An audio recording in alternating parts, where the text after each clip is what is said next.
Donc on est le 28.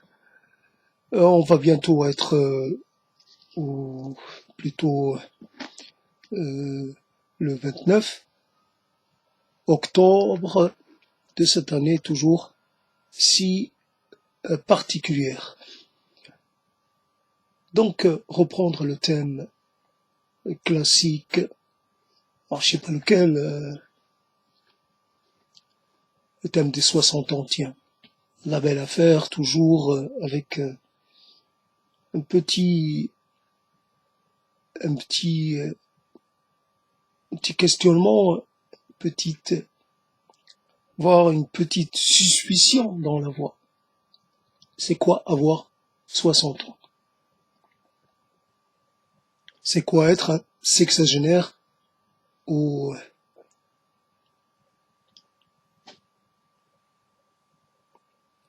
ces repères sont peut-être plus culturels ou sociaux que physiologiques. N'empêche que on peut être peut-être physiologiquement déjà très vieux, à 50 ans, déjà quelque part avant d'entamer, débuter sa dernière phase de vie, si l'on peut toujours classer les choses de cette façon.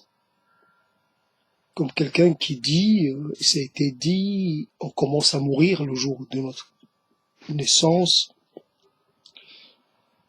ce qui est une sorte de chose totalement illogique.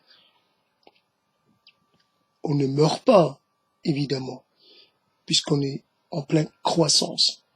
On pourrait dire régresser. Qu'est-ce qui régresse chez le nouveau-né? Bien sûr, il y a le renouvellement cellulaire. C'est pas de la mort, ça. Quoique la mort elle-même, la mort telle que on appelle communément cette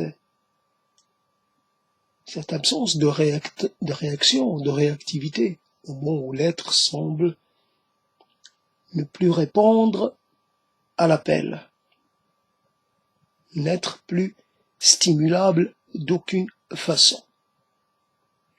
Tout est arrêté en lui. Mais est-ce pour autant la mort de la totalité de ce qui a constitué un être? Ça, évidemment, ce n'est pas vrai.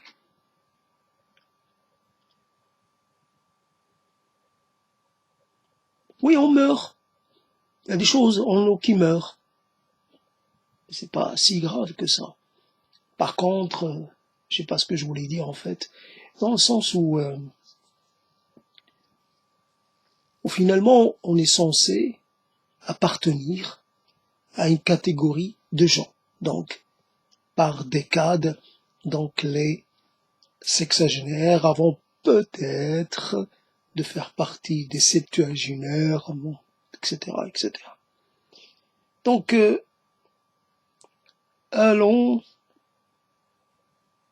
choisissons quelque chose sur laquelle on pourrait un peu broder. Donc j'avais pensé tout à l'heure, il y a déjà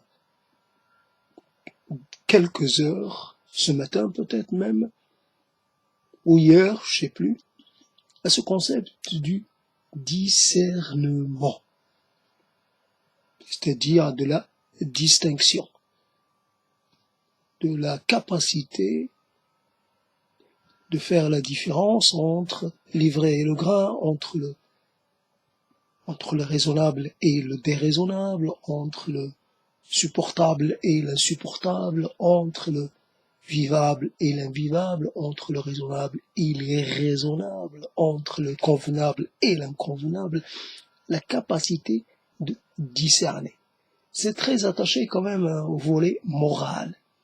Savoir discerner le bien du mal, savoir discerner l'intérêt personnel, l'intérêt privé de l'intérêt collectif, étant entendu que l'intérêt collectif est moralement supérieur à l'intérêt individuel. Voilà donc comment on fait le discernement. Alors hier, donc j'ai pensé développer ce thème, et puis je l'ai laissé passer, mais hier j'ai commencé à réfléchir et déjà, j'avais cette idée que finalement, comment dire, ce contre-argument, quelque part, qui veut que le discernement est impossible. Le discernement nécessaire, fondamental, absolument vital, à un moment donné, nécessaire à une prise de décision, ce discernement n'est jamais accessible, n'est jamais présent. Cette idée, cette perception de discernement vient plus tard, après la concrétisation de quelque chose. Et quelquefois, le discernement, il tourne autour de quelque chose qui s'est produit il y a très longtemps, parce qu'il faut du temps pour se rendre compte des implications d'une chose ou d'une autre, d'une décision, d'une action, d'un refus, d'une participation, d'une folie. Sur le moment, on ne peut pas. D'ailleurs, on a beau être entouré de beaucoup de comment dire, de références, des dictons, des maximes, des conseils, tout ce que l'on a pu accumuler. Oui, cet être qui t'attire est peut-être un être qui va se révéler néfaste pour toi. Comment je peux le savoir? Par avance. Comment je peux le savoir? Comment je peux anticiper? A priori, lui-même, il ne le sait pas. Peut-être qu'il a dans son caractère quelque chose qui va conduire à ce qu'il me fasse du mal. Et qu'il est malfaisant, peut-être par inclination, par naturellement. Il ne le fait pas exprès. Mais être malfaisant, ou malactant, ou malpensant, peu importe, de toutes les façons, tout ce qui va conduire, tout ce qui va me conduire, finalement, à mal gérer ma vie. C'est une sorte de néologisme un peu, comment dire, cognitif qui veut quelque part que une vie, ça se gère pas. C'est pas vrai. On gère pas une vie. C'est tellement énorme que ça se gère pas. C'est une petite entreprise, si on peut dire ça, mais ça ne se gère pas. Il y a tellement d'impondérables, tellement de paramètres, tellement de choses qui interviennent. Et surtout le facteur temps. Alors une chose donc apparaît comme pour une chose qui, évidemment, à un moment, elle est dans un état parfait, enfin, une sorte de stabilité, instabilité, elle est, par exemple, il s'agit d'un fruit, il s'agit dans un état de maturité parfaite. Au-delà de cet état, le fruit va commencer à se gâter. Donc on ne sait pas. Un jour près, 2 jours près, ça y est, l'état de perfection est passé. Donc on va consommer un fruit qui commence déjà à être moins excellent que ce qu'il aurait pu être quelques jours auparavant. Donc la chose est, qu'est-ce que je voulais dire? J'ai oublié en fait. Donc on peut dire j'ai décroché. Comment on pourrait... Là le fruit on le sait, par expérience, par empirisme, on sait. Un fruit, ça dépend du fruit, un fruit laissé un peu trop longtemps risque de ne plus plaire quand on se mettra à vouloir le manger. j'arrive pas, j'ai pas envie, ça me tente pas tant que ça. Et en attendant, évidemment, le fruit, lui, il n'attend pas. Il continue sa vie en fonction du milieu, en fonction de ce qu'il y a à côté. Si c'est une pomme, si c'est quelque chose qu'on met à côté d'une pomme, évidemment, ça va mûrir plus rapidement parce que je sais plus comment on appelle ces molécules qui viennent de la pomme et qui précipitent le mûrissement, des choses comme ça. Donc, mais on peut avoir une idée assez claire. On peut être un peu tout à fait, ça peut paraître évident, les causes, les effets. Temporellement, c'est assez court. La leçon apprise peut être apprise en un mois, maximum, quelque part comme ça, quelque chose comme ça. Tandis que pour la vie, elle, le temps d'assimiler les conséquences de telle ou telle décision ou indécision, voilà, réponse ou pas de réponse, les conséquences ne se mettront à apparaître ou à devenir effectives que quelquefois très tard. Ça peut prendre quelquefois 10, 20, 30, 40 ans. Ah oui, mais je me suis pas rendu compte. Donc le discernement, cette chose magnifique, ce terme magnifique, qui veut peut-être que l'on pense à ce que l'on va dire. Imaginons que l'on a une humeur traversante, mais que cette humeur risque peut-être de polluer, entre guillemets, ce qu'on pourrait laisser comme héritage. Donc une réaction comme quelqu'un qui aurait supporté les paradis pendant longtemps, et un jour, il n'en pouvait plus, il les a attaqués. Donc on pourrait dire il a perdu le contrôle, son self-control, etc.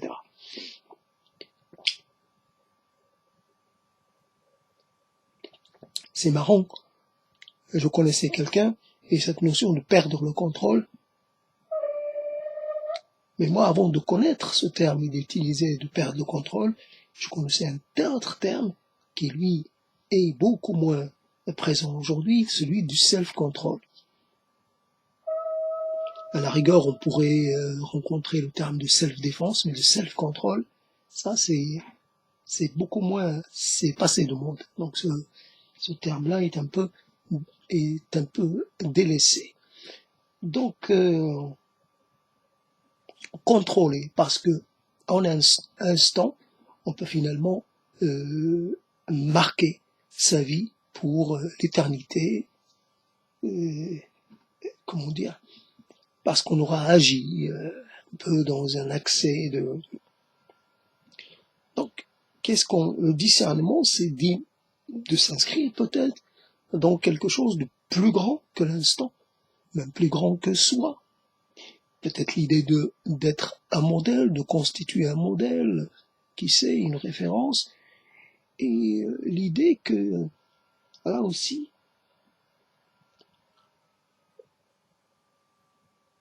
il y a toujours un problème. Donc le discernement veut dire qu'un acte, il se produit à un moment donné, seulement cet acte, il ne disparaît pas.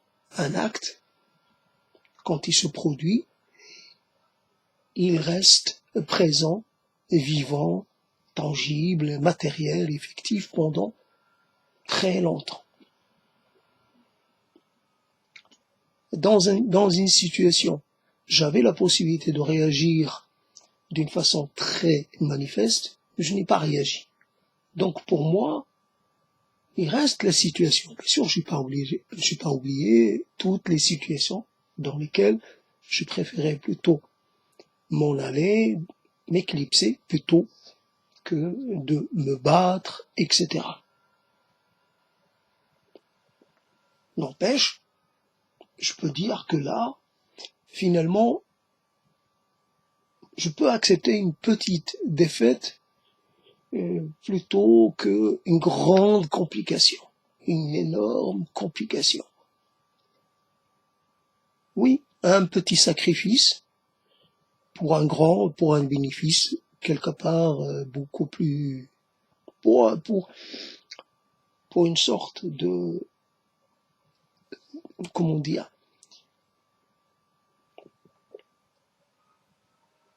là donc le discernement, ce n'est pas exactement le terme. Il y a une sorte d'estimation de l'enjeu, des enjeux. Qu'est-ce qu'il y a en jeu? Ce qui est en jeu, c'est ça ou c'est ça. Est-ce que ça vaut le coup de s'engager dans un combat, dans un conflit, pour des enjeux aussi qui finalement ne sont pas à la hauteur des conséquences qui pourraient advenir? Non. Bien sûr, à force de démissionner à chaque fois que on est devant une situation conflictuelle, on va se juger comme démissionnaire, comme finalement faible, comme lâche, comme tout ça. On peut dire que finalement les lâches sont peut-être lâches, mais ils sont des survivants. C'est important de survivre. C'est important jusqu'à un certain point. En tout cas, on peut dire que s'il s'agissait, je sais pas, on n'a pas tous la possibilité de mourir pour une grande cause. D'ailleurs, quand on voit ce que c'est qu'une grande cause, je dis c'était pas si grand que ça, c'était misérable, ça valait pas le coup. Pour le résultat que ça a donné, est-ce qu'il aurait été pas, bien sûr, si l'action, si le moment permet d'accélérer un changement, de gagner, je sais pas, un siècle par exemple, sur une sorte de changement, bouleversement dans les rapports sociaux, bouleversement qui va bénéficier à la classe dont je fais partie, à laquelle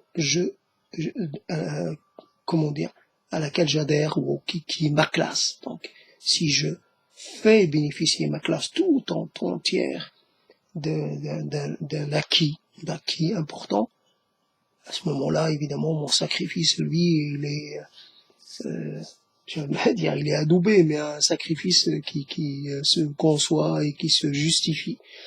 Mais si, par exemple, je sais pas, mais on peut pas le savoir. On peut pas le savoir. Parce que, justement, j'ai pensé à cette histoire. Donc, finalement, quand on est devant les résultats, devant les conséquences sont pas immédiates. Il y a des conséquences, évidemment, immédiates, il y a des conséquences intermédiaires, des conséquences sur le long terme. Mais même les conséquences immédiates, on ne les connaît pas. On ne connaît pas ce que ça va donner. Il y a des actions qui ont été des actions de sacrifice, mais qui n'ont pas eu de conséquences du tout. Ça n'a rien changé. Donc j'avais pensé à cette chose qui est en relation avec l'invention égyptienne a priori de la pesée des âmes. Fondamentalement, une action, c'est jamais facile à juger. Une action, c'est de multiples composantes, interférences.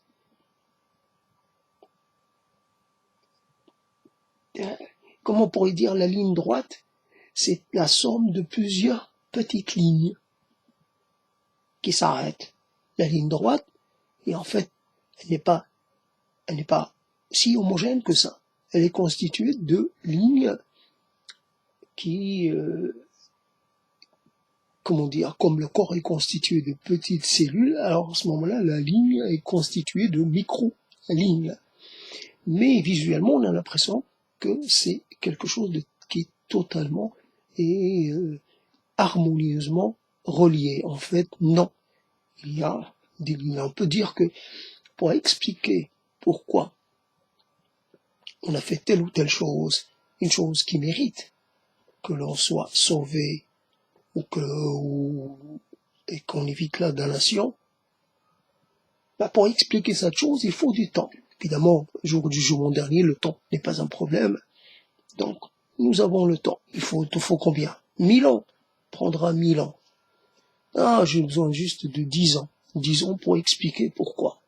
Voici l'épaisseur du temps nécessaire pour expliquer, pour contextualiser une action. Cette action où elle s'enracine dans un passé, dans une sorte elle plonge ses racines dans quelque chose de très, très, très profond. Bon, ça dépend évidemment de l'action. Tout n'est pas profond en nous, mais certaines choses sont très, très profondes. Donc, une action peut avoir vu le jour, finalement, sa première pierre, ce premier soubassement avoir vu le jour il y a très longtemps. Comme ces insectes qui finalement passent la plus grande partie de leur vie sous terre, en état de larve, et qui finissent par émerger pendant des années, et après ils émergent, juste le temps de s'accoupler, etc. Donc, une longue maturation pour un bref moment d'exaltation, un moment de vie différente. Voilà. Donc voilà, l'action, ça prend quoi? Ça prend donc il y a quelque chose qui n'est pas tout à fait égalitaire, il n'y a pas de... Donc le discernement, alors que comment on pourrait, à 60 ans, presque, comment on pourrait habiter, comment on pourrait jouer avec le terme du discernement. Bien sûr, on sait qu'on a un corps sensible, un corps réactif, on a des humeurs, on a des instincts, on a ceci et cela, donc il faut, comme cette histoire de l'entraînement, faut s'entraîner presque, et se mettre sous condition, enfin en condition, en capacité de bien encaisser. Souvent, il s'agit d'une petite stimulation, on est sensible à la toute petite stimulation. Donc il faudrait apprendre à laisser passer les stimulations. Là, c'est vrai qu'il y a matière à réaction. Là, il y a une grande chose qui vient d'être dite, un sacré qui a été piétiné, voilà, une chose énorme.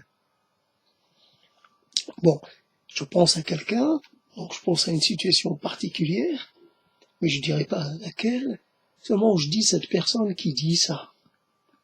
Seulement. Le discernement est un peu une sorte de, finalement, à un moment donné, dans ce cas-là, sorte d'accommodement. Dans cet être, apparemment, est excessif, voire un peu criminel, un peu génocidaire, etc. Mais là, lui, en tant qu'être, en tant qu'individu, est-ce qu'il a la capacité d'embrigader des gens, d'initier un mouvement collectif est-ce qu'il a la possibilité de propager ses idées? Non. A priori, non.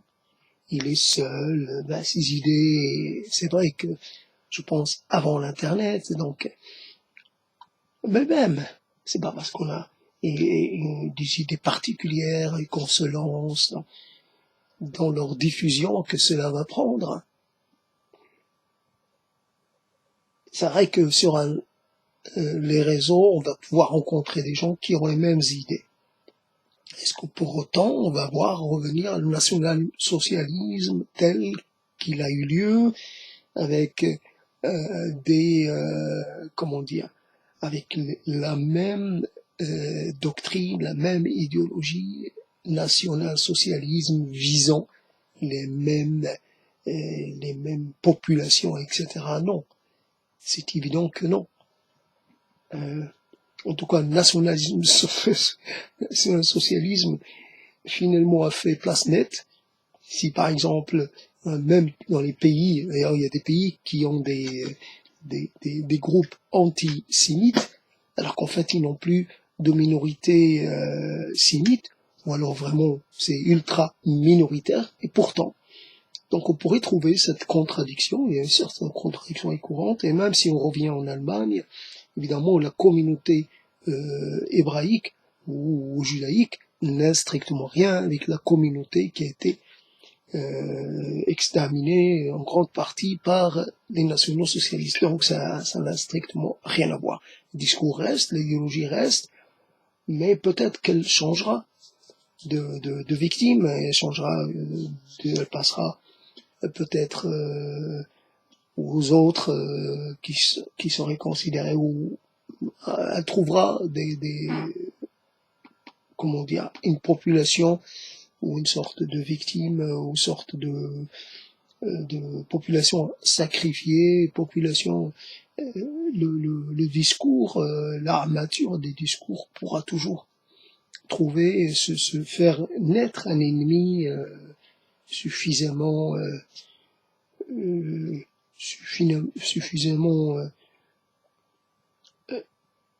comment dire, bien constitué, elle trouvera toujours comment, mais voilà, l'être que j'avais en face de moi n'avait aucune capacité pratique. Donc j'ai un être. Il y a quelque chose qui me dérange en lui, mais profondément. Mais par ailleurs, c'est un bon compagnon. Comme dirait une nazi, un bon camarade. Voir que le mot camarade était utilisé aussi par les nationaux socialistes, hein, pas que par les autres. Mais voilà. Quelqu'un qui n'a pas, qui a de bonnes idées, très pratiques, quelquefois qui a des analyses, des approches sociales ou sociologiques qui peuvent avoir leur intérêt. Comme que je dis, ah oui, je connais quelqu'un qui sont mauvais, mais par ailleurs, il est extraordinairement agréable à vivre. Ils sont mauvais.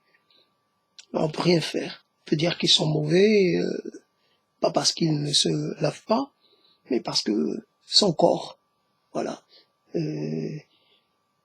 excrète ou je sais pas quoi, mauvaise odeur, quelque part, un problème il a des réactions chimiques ou métaboliques qui font que, mais à côté, il est magnifique. À côté, c'est un vrai plaisir que de passer du temps avec lui. Il nous fait, c'est jubilatoire, quelque part, le temps qu'on passe avec lui. Mais, il y a un prix à payer. Ouais, est-ce que le prix est supportable? Voilà. Donc le discernement, c'est dire que, voilà, je dis à quelqu'un, 20 ans, sors de ma vie, et par quoi? Par qui je vais le remplacer? J'ai besoin d'avoir quelqu'un en face de moi. C'est même vital, c'est une nécessité vitale. À force de trouver des raisons objectives à la séparation avec un tel et un tel, on finit par se retrouver seul. Et dans ce cas-là, on est obligé de se parler à soi-même, de faire semblant de parler à quelqu'un d'autre. C'est une activité presque, j'allais dire parapathologique. C'est pas loin d'être une activité quand même un peu qui interroge en tout cas. Quelqu'un qui parle seul. Donc le discernement. Alors on arrive, donc on est dans une situation, voilà donc le temps. l'élément temps, qui fait que le discernement, ou finalement, ou pas l'estimation, mais le bilan que l'on fait, les leçons qu'on tire, ce sont des leçons, j'allais dire, presque inutiles, parce qu'elles ne peuvent rien changer en l'état actuel des choses. Alors, je parle à la veille d'un événement politique et sanitaire majeur, qui est le retour du confinement. Et évidemment, on se rend compte de l'état ou du capital humain que l'on a à sa disposition quand on n'a rien. Ça veut dire, et dans des cas exceptionnels, nous avons besoin des autres encore plus qu'à l'ordinaire pour essayer de nous finalement nous apporter des réponses à nos interrogations, à nos états confusionnels, à nos doutes, etc. Mais si les doutes ne sont pas partagés, si les peurs même ne sont pas finalement, s'il n'y a pas ce va-et-vient, parle-moi de tes peurs, je te parlerai des miennes.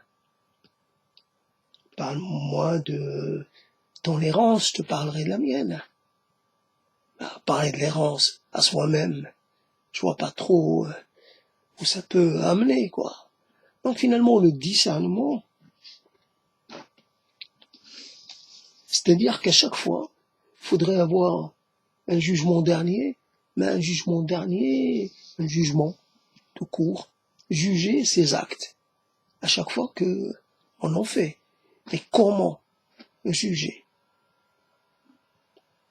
Comment être sûr de la validité de la décision qu'on vient de prendre, par exemple? Une décision de faire ceci ou de ne pas le faire. Souvent, on va voir que la quantité de choses qu'on n'a pas faites est supérieure, évidemment, à la quantité de choses qu'on a faites. On a renoncé à énormément de choses. Par ailleurs, on a fait des choses, mais évidemment, le rapport est plutôt en faveur de ce qu'on n'a pas fait. C'est une quantité. Cette quantité, cette chose-là, on les a pas faites, quelquefois parce qu'on a jugé que ça n'avait pas d'intérêt, on va dire. Je vais prendre que cet argument-là, que cette vue-là. On a jugé que là, c'est trop risqué. On a choisi d'aller avec une personne. Il vaut mieux une personne que plein de personnes qui sont pas dans la même, je sais pas quoi. Donc ce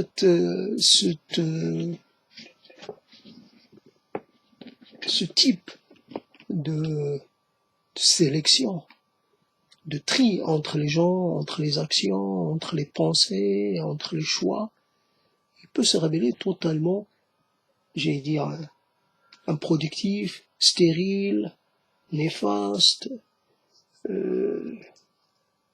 destructeur. Ouais, voilà. Donc il faudrait, pour parler de revenir sur le terme de directeur de conscience. Évidemment, la conscience, ce n'est qu'un aspect. Donc il faudrait un directeur qui fasse dans la totalité.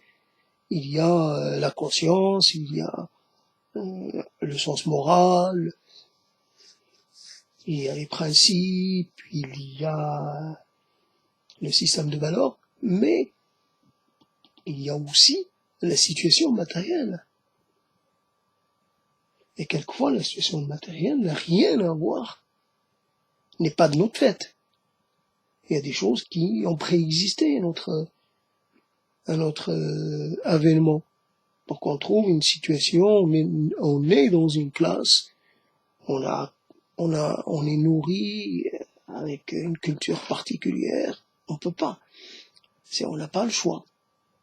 On est dans la continuité, quoi qu'il arrive, quoi qu'on puisse faire.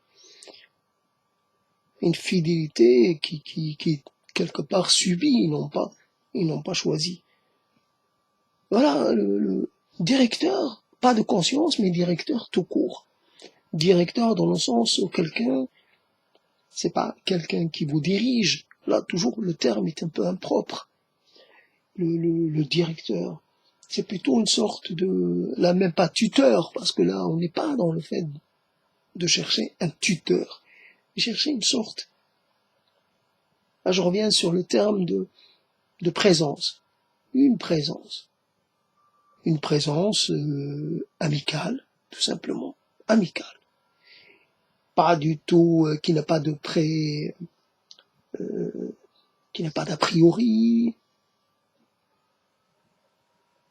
Voilà, quelqu'un qui est prêt à vous accompagner, mais en même temps, il doit donner son point de vue et évidemment tenter en tout cas, d'obtenir des réponses.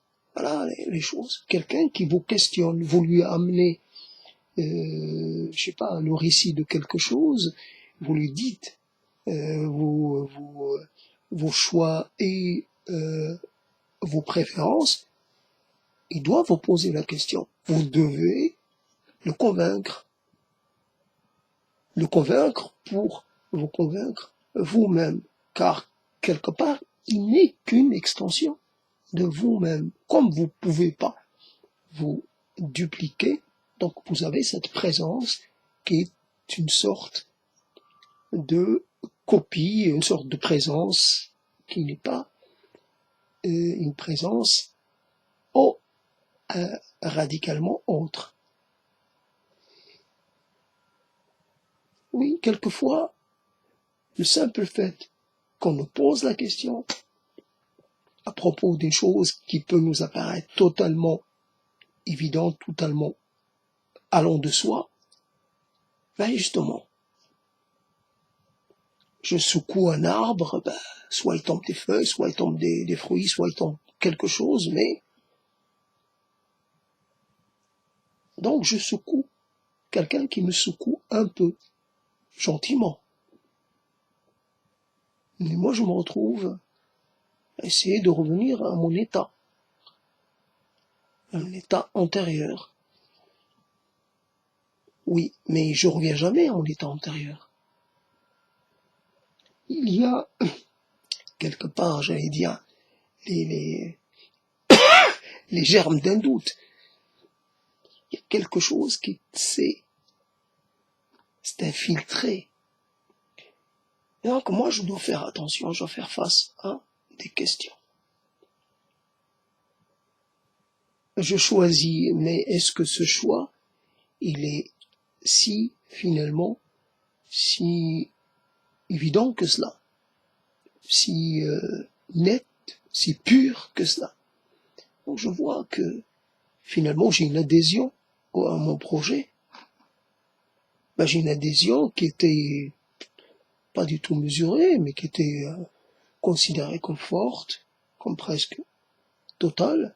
Puis je commence à baisser. Voilà, je suis passé à 95, je passe à 90%, à 88%. Je régresse un peu. Je me mets un peu en retrait. Je commence à regarder. C'est vrai, je suis attiré. Comme pour cette histoire où j'ai pensé développer ce thème, un peu influencé par l'annonce de mon mariage. Donc je pourrais dire déclaration d'inamour, que finalement pour éviter, puis comme on a en face de soi quelqu'un qui un jour va pendant un moment va vous dire qu'il vous aime, et un jour il risque, ça arrive très souvent, donc le risque est élevé, il risque de vous dire je vous aime pas. Donc vous préférez, vous lui dites ne me dis jamais que tu m'aimes. Dis-moi je t'aime pas. Simplement. Dis-moi je t'aime pas. Je t'aime pas. Donc déclaration d'amour. Pour m'éviter le jour venant, m'éviter d'entendre autre chose de ta bouche. Tu m'aimes pas. Tu es avec moi, mais tu m'aimes pas. Ça, je m'adapte. Un jour, tu t'en vas, je t'aime pas. Là, c'est normal. Je m'y attendais. Alors quand tu m'aimes et tu sembles m'adorer, ben, le jour au lendemain, tu m'aimes pas et tu aimes quelqu'un d'autre. Il y a une incohérence. Pour s'éviter de se trouver dans des situations, j'allais dire, dramatiques pour rien, ou mélodramatiques, ou comme on veut, tragicomiques, c'est pas la peine. Tu ne m'aimes pas. Ben, ouais, c'est parfait. J'en suis heureux. Heureux du fait que tu ne m'aimes pas. Alors, mais, donc voilà, fais comme tu veux. Ne m'aime pas, tu me fais du bien. Ah, c'est ça qui est totalement inversé des paradigmes habituels. Ah, donc pour revenir sur le discernement, donc finalement, au paradis, on reste toujours sur cette hypothèse. Donc finalement, il faudrait qu'il y ait un retour à la vie terrestre. Une renaissance, une résurrection, mais pas le jour final.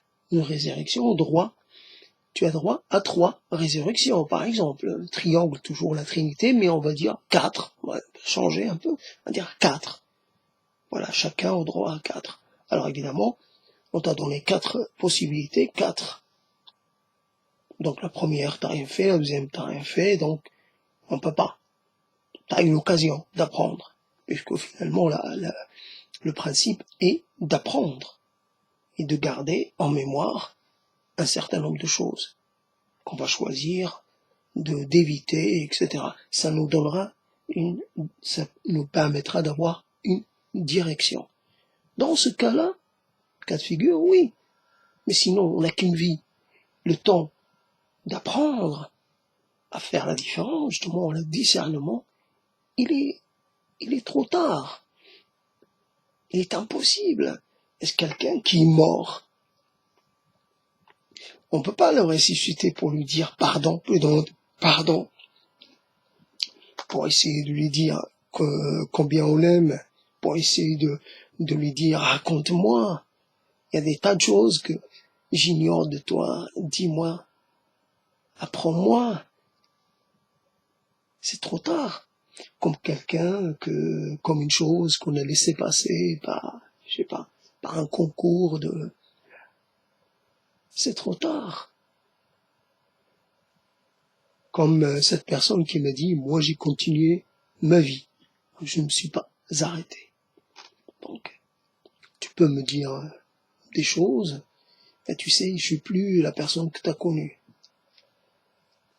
Bon, ça m'est apparu un peu nécessaire comme précision, puisque finalement, moi non plus, je suis pas la personne qu'elle a connue. On change, mais on change pas totalement. On peut pas changer. On est fidèle dans plein de plans, sur plein de plans, à soi-même. Mais, sauf que, cette personne, j'ai pris la décision de ne pas devenir son ami. Donc, je sais même pas, maintenant, après 30 ans et quelques, je suis même pas capable de dire si j'ai fait un bon ou un mauvais choix. Je ne sais pas. Mon cœur continue de ne pas battre pour cette personne. C'est comme ça. Il y a quelque chose qui fait que, après, il est évident, il y a des gens qu'on connaît pas, qu'on cherche pas à voir avec soi, ou près de soi. Il y a quelque chose qui fait que on a une réticence forte. Mais imaginons, comme les gens qui nous attirent beaucoup et que finalement, une fois qu'on les a vraiment, qu'on a été intime avec eux, on se rend compte que non. Ben finalement, ils nous déçoivent, ou alors on n'est plus aussi attiré. Donc la personne qui ne nous attire pas, ben finalement peut nous attirer après une sorte de temps passé, voilà, après le franchissement d'un certain nombre d'obstacles, de barrières. Donc, la barrière en soi, qui empêche que l'on s'intéresse à quelqu'un, qu'on veuille plutôt euh, faire intime avec quelqu'un. En sachant qu'une personne, c'est une personne, c'est toutes les personnes sont pareilles, et quand on rencontre une personne, on apprend à la connaître. Et on fait le même processus, le même avec tout le monde. C'est vrai que quelquefois on est un peu plus motivé, mais au final, on est tous donc inconnus.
Valorisation, la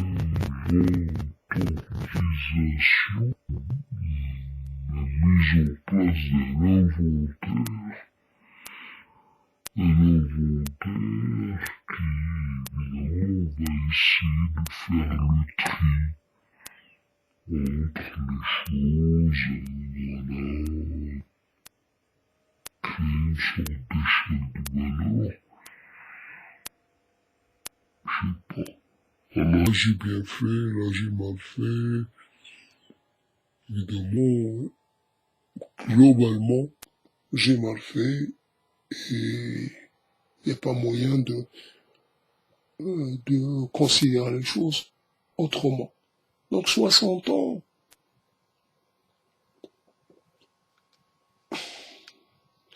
on pourrait en venir à des situations très, très, j'allais dire, les plus basiques possibles.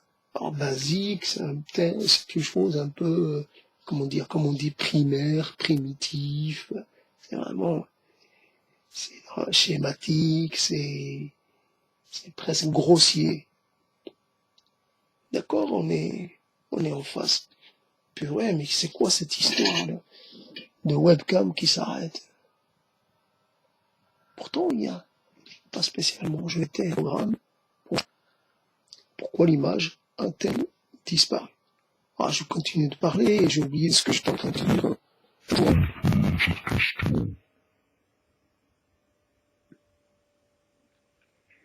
Question pour la même.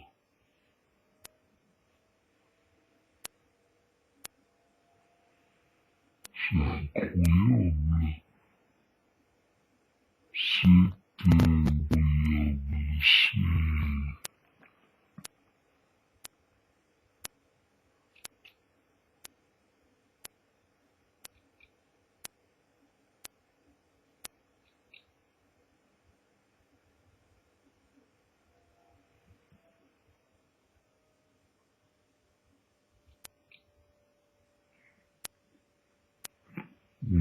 comme ça souffler un peu le ventilateur, on dirait quelqu'un qui essaie de remonter une pente, mais qui n'y arrive pas, qui est dans tous ses états. Donc on va aider. Je sais pas si ça enregistre encore, mais voilà donc le discernement.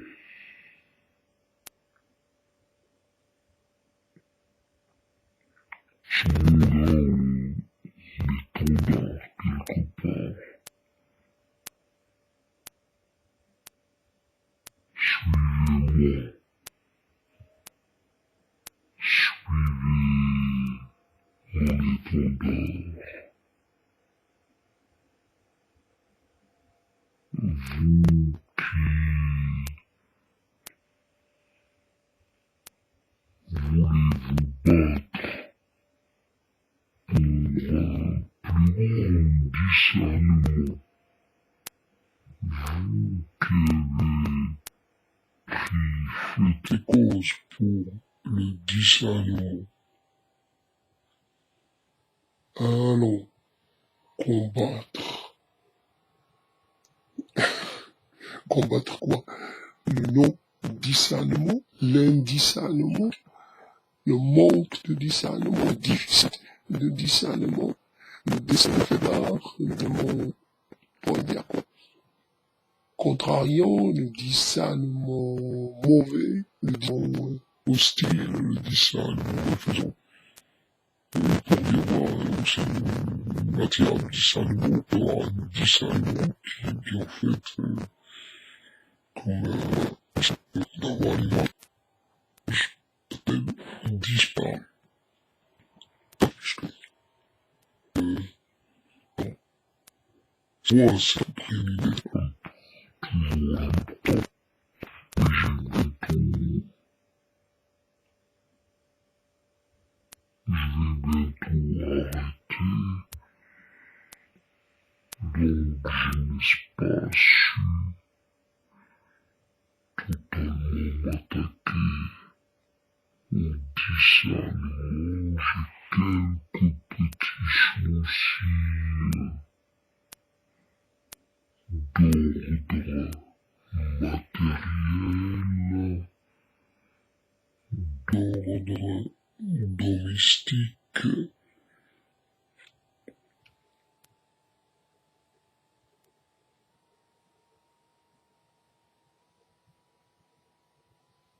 Là, c'est...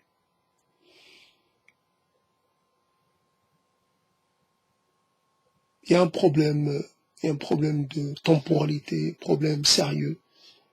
Et je vais dire un problème ontologique, il y a un problème qui n'est pas, qu'on peut pas résoudre.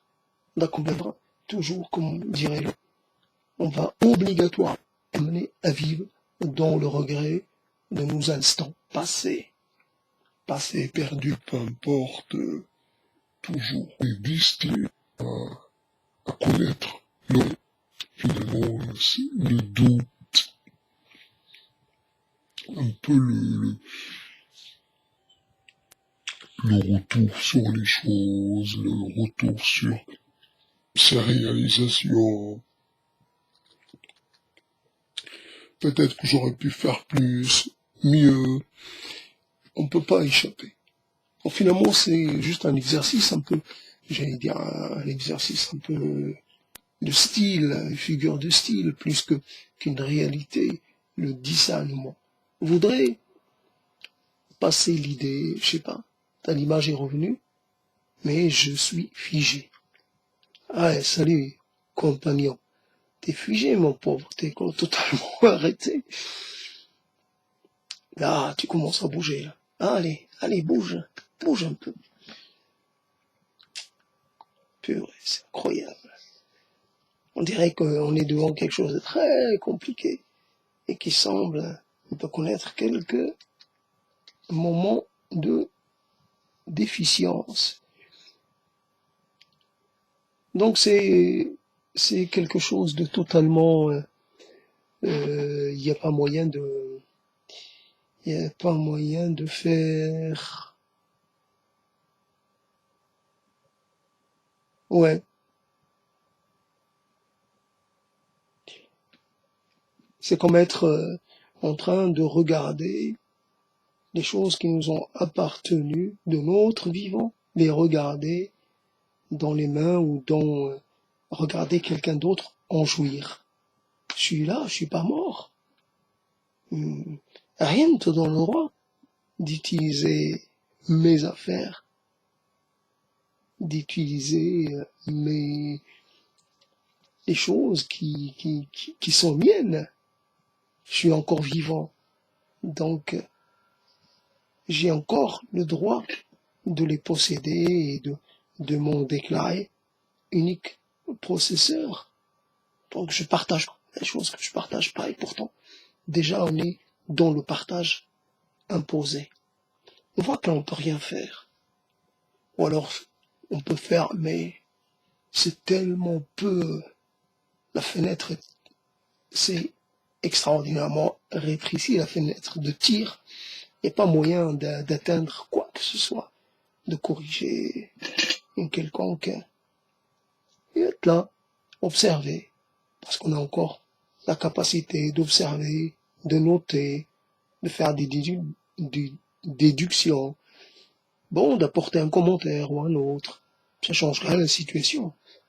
On n'est que des commentateurs. Son propre récit, de sa propre... Et, on est narrateur un peu, la voix off, comme dirait l'autre. Ouais. Quelqu'un qui a 60 ans. C'est un vieux croulant, c'est quoi? C'est une... Un mort qui marche debout, c'est quoi? Ah non. C'est toi, c'est moi, 60 ans. Toi, t'as pas 60 ans, mais moi j'ai un privilège sur toi, j'ai atteint 60 ans. Toi, t'es pas assuré de les atteindre. Alors, jouons-la plutôt modeste, sois modeste. Disons, voilà.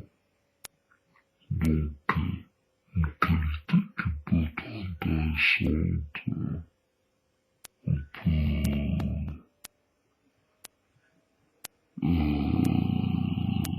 rétroactivement la modestie.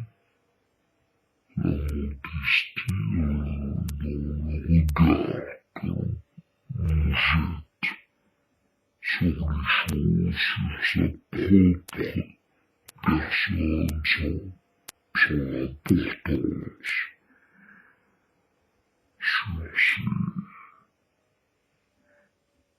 ses fulgurances, sa intelligence, sa brillance, ses talents, supposés ou réels ou supposés. Ou imaginaire, je veux dire. Il y a moyen. Mais quelquefois, la distance à soi, c'est pas toujours la chose la plus rare. On peut pratiquer de la distance à soi. On peut commencer assez tôt. Ouais, finalement, je me rends compte. Il y a des gens qui se rendent compte qu'ils sont moyens. Qui n'ont pas de talent particulier. Oui, ils comprennent certaines choses, mais d'autres ils les comprennent pas, ils les comprendront jamais. Ils arrivent à suivre, mais ils sont jamais les initiateurs, ils sont jamais les premiers. Ils font une synthèse des choses. Ils observent certaines choses que les autres n'observent pas. D'accord? Mais ça ne fait pas des gens particuliers. Ouais. Il y a des gens qui passent sans remarquer certaines choses, ça leur manque pas. Il y a d'autres qui font que ça, remarquer, enregistrer, disséquer, garder, archiver, intégrer. Alors, finalement, ça sert à quoi? Tout ce qu'on fait. Allez! Remarche! C'est quoi cet être là figé devant moi? Ouais, figé, mon pauvre. T'es figé. Comme je peux dire. T'es mort, mais tu sembles être vivant, mais t'es mort. Moi, il me semble, franchement, je suis statifié. Je connais l'autre, la fixité, la rigidité.